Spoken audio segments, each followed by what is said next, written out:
Hezbollah और Israel के बीच लगातार जंग जारी। हमारी मौजूदगी लेबनान इजराइल बॉर्डर पर है और इजराइल और हिजबुल्लाह लगातार एक दूसरे पर हमला कर रहे हैं। और अब से थोड़ी देर पहले काफर किला इलाके में एक रिहायशी इमारत पर हमला किया गया था। जानकारी मिल रही है कि इस हमले में एक बुजुर्ग महिला की मौत हुई है जिसकी उम्र 80 साल बताई जा रही है और 2 लोग जख्मी हुए हैं। इसके अलावा हिजबुल्लाह ने भी इजराइल के ठिकानों पर अटैक किया है। सुबह 6:40 पर अल मुतेला साइट, मतलब आप समझिए भारत के समय के अनुसार सुबह 10:10 पर यह हमला किया है। इसके अलावा दूसरा हमला हिजबुल्लाह की तरफ से 9:50 पर किया गया है, करीब 1 बजे के आसपास। तो ये तस्वीर आप देख रहे हैं काफर केला और इसी के पीछे इजराइल की तस्वीर हम आपको दिखा रहे हैं जो इस वक्त लगातार जंग का मैदान बना हुआ है। देखिए, हिजबुल्लाह और इजराइल लगातार एक दूसरे पर अटैक कर रहे हैं। हिजबुल्लाह की तरफ से पिछले कई दिनों से लगातार तेजी देखी जा रही है, तो वहीं हिजबुल्लाह के ठिकानों को भी इजराइल लगातार निशाने बना रहा है। हमारी मौजूदगी मरजयून में है और मरजयून से हम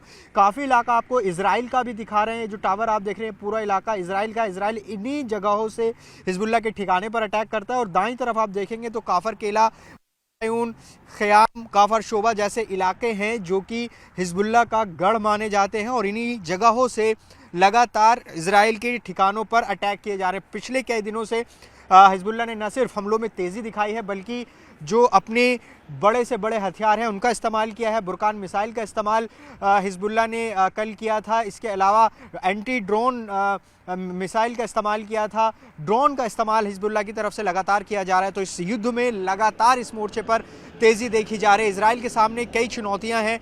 न सिर्फ लेबनान में एक चुनौती है जहां से हिजबुल्लाह चुनौती पेश कर रहा है, दूसरी तरफ हमास के साथ गाज़ा में जंग में है, तो वहीं यमन के हूती विद्रोही भी इजराइल के खिलाफ मोर्चा खोले हुए हैं। तो ऐसे में कई मोर्चों पर इजराइल को युद्ध का सामना करना पड़ रहा है और ये युद्ध अभी ख़त्म नहीं हुआ है, लगातार खिंचता ही चले जा रहा है। इस वक्त हमारी मौजूदगी इजराइल लेबनान बॉर्डर पर है। काफर केला इस इलाके का नाम है। काफर केला से हमने बहुत सारी रिपोर्ट्स की हैं।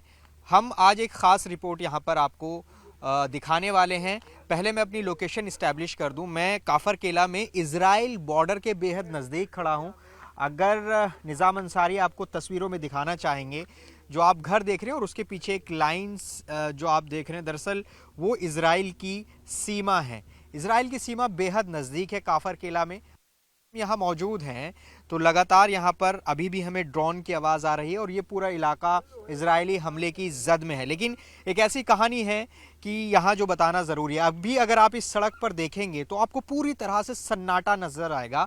कोई भी यहाँ पर आपको नहीं दिखेगा, एक भी शख्स, सिवाय न्यूज़ 18 इंडिया की मौजूदगी के। लेकिन एक शख्स है जो साल 2006 की जब जंग हुई थी तब भी यहाँ अकेला डटा रहा था और उससे पहले भी जब 1995 में इजराइल यहाँ पर था तब भी यहाँ पर था। उस शख्स का नाम है और उनसे आपको मिलवाते हैं जमील जोकी। जमील जोकी यहाँ के रहने वाले हैं काफर केला के और ये बुजुर्ग हैं 84 साल के और इनके पीछे आप इनका घर देख सकते हैं। इनकी कहानी बड़ी रोचक है। रोचक क्या है, जब साल 2006 में इजराइल इस पॉइंट पर आ गया था तब इनके घर के लोग सब सुरक्षित ठिकानों पर चले गए थे, लेकिन ये अकेले ऐसे शख्स थे जो यहीं डटे रहे। और जब पूरा काफर केला खाली है तो इस बार भी जमील यहीं पर ही मौजूद हैं अपने परिवार के साथ। फ़र्क इतना है कि 2006 में परिवार को भेज दिया था, लेकिन इस बार परिवार के साथ सिर्फ काफर केला में यही बचे हैं। कुछ और इक्का दुक्का आपको मिल जाएंगे, लेकिन जमील की कहानी इंटरेस्टिंग इसलिए कि 2006 में ये अकेले थे। जमील से बात करेंगे। हमारे साथ हमारे अनुवादक रहेंगे मोहम्मद हज्जार, जो कि हमें बताएंगे। Mohammed, please come this side. Mohammed Hajjar हमें बताएंगे इनसे बात करके कि आखिर कहानी क्या है। ये अरबी जानते हैं, मोहम्मद हज्जार इंग्लिश जानते हैं और हम आपको वो कहानी बताएंगे। Hajjar, come this side. Can you ask him what is the story of 2006 and 1985? Yes, sure.